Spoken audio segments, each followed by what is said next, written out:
दोस्तों नमस्कार। आज की कहानी है एक कुम्हार की बच्ची और गाय की।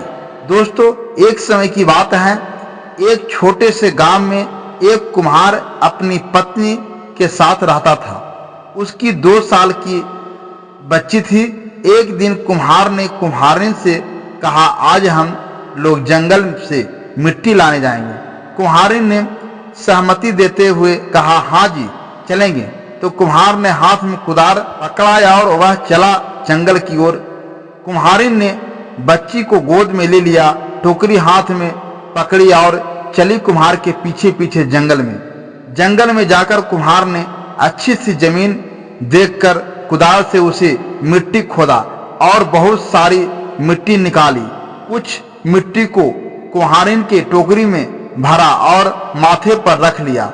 माथे पर टोकरी रखी तो वह नीचे झुककर बच्ची को गोद में उठा नहीं सकी। उसने कुम्हार से कहा, अजी थोड़ा बच्ची को उठाकर मेरी गोद में तो रखो। इस पर कुम्हार एकदम भड़क गया और कहने लगा, तुम इस बच्ची को घर ले जाओ या इस मिट्टी को तुम घर ले जाओ या इधर ही रहो, मुझे उससे कोई मतलब नहीं है। कुम्हार तिलमिला कर पत्नी और बच्ची को वहीं जंगल में छोड़कर चला गया। उसके जाने के बाद कुम्हारिन ने सोचा, यदि वह मिट्टी की टोकरी घर लेकर नहीं गई तो कुम्हार उसे पीटेगा।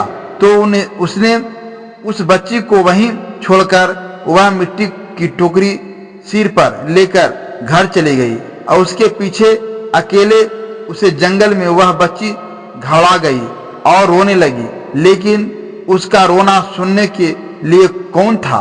उस जंगल में वह रोती चली गई। शाम हो गई थी। बच्ची डर से अब ज्यादा ऊंचे स्वर में रोने लगी। तो उसी ओर से भगवान की कपिला गाय जा रही थी। उसकी रोने की आवाज गाय की कानों में सुनाई पड़ी। तब गाय ने सोचा कि इस घने जंगल में बच्चे की रोने की आवाज कहां से आ रही है। उसे बच्ची की रोने की आवाज सुनते हुए गए, वहां पहुंच गई तो उन्होंने देखा कि एक छोटी सी बच्ची अकेले जमीन पर बैठकर जोर जोर से रो रही है। वह दृश्य देखकर उनका दिल करुणा से भर गया। अरे किस निर्दय ने इस छोटी सी बालिका को जंगल में छोड़ा है, शायद कोई पत्थर दिल ही होगा। सभी गायों ने बड़े प्यार से उस बच्ची को देखा और उस झुंड में एक गाय दुधारू थी तो उसने बच्ची को अपना दूध पिलाया। बच्ची की पेट भर गई और गाय के प्यार से चाटने से बच्ची का रोना बंद हो गया। वह खेलने लगी।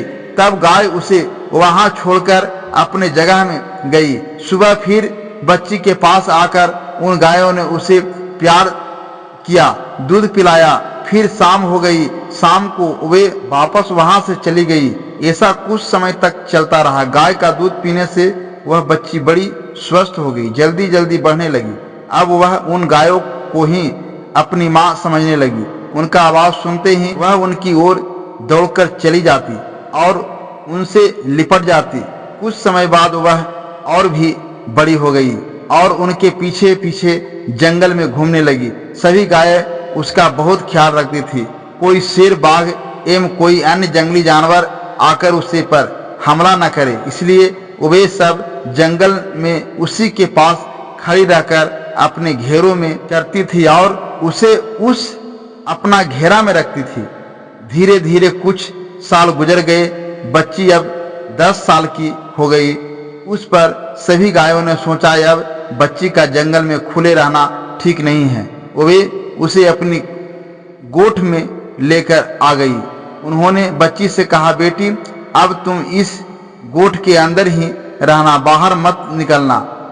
शाम को जंगल से आते वक्त हम तुम्हारे लिए खाना लाएंगे। बच्ची ने हाँ में जवाब दिया। अब बच्ची दिन भर गोठ में ही रहती थी और शाम को आते वक्त गाय उसके लिए अच्छा अच्छा फल लाती थी। उसे खाकर वह बहुत खुश होती थी। एक दिन अंदर बैठे बैठे बच्ची का दम घुटने लगा। उसने सोचा, कुछ समय के लिए क्यों न बाहर खुली हवा में जाऊं। तो बच्ची गोठ के बाहर खड़ी हो गई। उसी समय उस तरफ से एक राक्षस जा रहा था। उसने उस बच्ची को देखा तो उसके मुंह में पानी आ गया। सोचा यह बच्ची एकदम कोमल ककड़ी की तरह है, इसका गोश्त खाऊं तो दिल खुश हो जाएगा। कितने दिनों से ऐसा लज्जतदार मांस नहीं खाया है। वह बच्ची की ओर बढ़ने लगा। बच्ची ने अपनी ओर आते राक्षस को देखा तो घबरा गई, दौड़कर गोठ के अंदर चली गई और उसने दरवाजा बंद कर लिया। तब राक्षस क्रोधित हो गया। फिर भी मृदु आवाज में उसने बच्ची से कहा, मेरी लाडो बेटी जरा दरवाजा खोल दे। तो उस गोठ के नजदीक एक आम का पेड़ था। उस पेड़ ने कहा, अरे नहीं नहीं बेटी, दरवाजा मत खोलना, राक्षस तुझे खा जाएगा। पेड़ ने ऐसा कहने पर राक्षस को गुस्सा आ गया। वह दौड़कर उस पेड़ के पास गया और पेड़ पर जोर से एक लात लगाई। पेड़ टूटकर नीचे गिर पड़ी, उसकी टहनियां इधर उधर बिखर गई। फिर वह वापस गोठ के दरवाजे के पास गया और उसने बच्ची को आवाज दी, मेरी प्यारी लाडो जरा दरवाजा खोल दे। तो गोठ के नजदीक एक नारियल का पेड़ था। उस पेड़ ने कहा, नहीं नहीं बेटी, दरवाजा मत खोलना, राक्षस तुझे खा जाएगा। बच्ची ने दरवाजा नहीं खोला तो राक्षस गुस्से से आग बबूला हो गया। दौड़कर उसने उस नारियल के पेड़ पर 2-4 लात मार दी और उसे नीचे जमीन पर गिरा दिया। अब तीसरा बार दरवाजे के पास जाकर उसने कहा, मेरी प्यारी लाडो जरा दरवाजा खोल दे। तो उस कोठ के नजदीक एक अंबारी का पेड़ था। उस पेड़ ने कहा, नहीं नहीं बेटी, दरवाजा मत खोलना, राक्षस तुझे खा जाएगा। अब राक्षस मानो गुस्सा से बबूला हो गया। वह उस अंबारी के पेड़ पर लात मारने वाला ही था, इतने में उसे ख्याल आ गया कि अंधेरा छाने लगा है और गायों के गोठ के वापस आने का वक्त हो गया है। उसने सोचा, यदि गाय आ गई तो मैं मुसीबत में पड़ सकता हूँ। अक्लमंदी इसी में है कि मैं यहाँ से चला जाऊं, दूसरे दिन वापस आकर लड़की को खाऊंगा। यह बात सोचकर वहां से चला गया। राक्षस के जाने के थोड़ी देर बाद गाय वहां आ गई। आते ही उनकी नाकों में राक्षस के शरीर की गंध सुगंध ली। गोठ के बाहर उसके पाव की निशानियां भी उन्होंने देखी तो सोचा कि यहाँ कोई राक्षस आया हुआ है।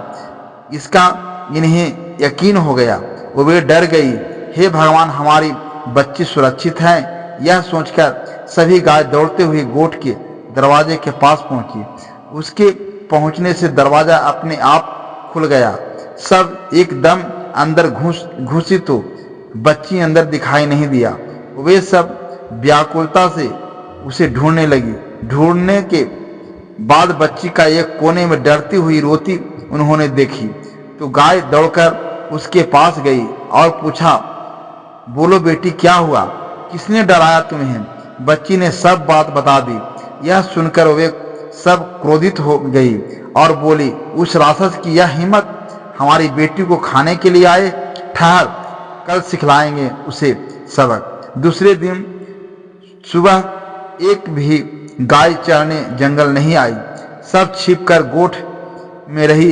इधर राक्षस ने सुबह उठकर मुंह धोया, दांत मंजन करके उसे सन की तरह तेज किया और बच्ची का गोश्त खाने का ख्वाब मन में बनाकर वह कपिला गायों के उस गोठ के पास आ गया। आकर उसने पहले ही तरह मृदु स्वर में ही कहा, लाडो बेटी, जरा दरवाजा खोल दे। तो अंबारी की पेड़ ने कहा, नहीं नहीं बेटी, दरवाजा मत खोलना, राक्षस तुम्हें खा जाएगा। राक्षस ने दौड़कर उसके तने पर गुस्से से 4-5 लात मारी तो उसका तना टूटकर टुकड़े हो गए। इस तरह राक्षस ने गोठ के आसपास के सब पेड़ तोड़ डाले। आखिर में उसे रोकने वाला एक भी पेड़ नहीं बचा तो दरवाजा तोड़कर वह गोठ के अंदर घुसा। इधर वह अंदर घुसा तो उधर सभी गाय उसके अंदर आने की राह देख रही थी। उसके अंदर पाव रखते ही जो गाय बच्ची को दूध पिलाती थी, उसने अपना सिंघाड़ उस पर पहले मारा। उसके बाद में दूसरी ने मारा, फिर तीसरी ने।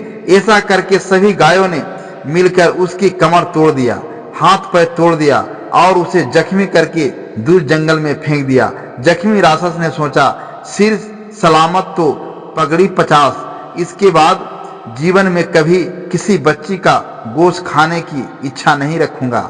इधर राक्षस को सबक सिखाकर गायों ने बच्ची से कहा, बेटी अब कोई राक्षस तुम्हें सताने यहाँ नहीं आएगा, तुम निर्भय रहो। कुछ दिन सुख शांति से बीत गए। अब बच्ची नहीं रही, एक सुंदर सी कन्या बन गई थी। अब उसका डर भी कम हो गया था। गायों के जंगल में चरने के लिए जाने के बाद वह गोठ से बाहर निकलती थी और झरने पर जाकर स्नान करती थी। पंछियों का संगीत सुनती, पेड़ लताओं पर खिले सुंदर से फूल तोड़ती और उन्हें बालों में लगाती थी।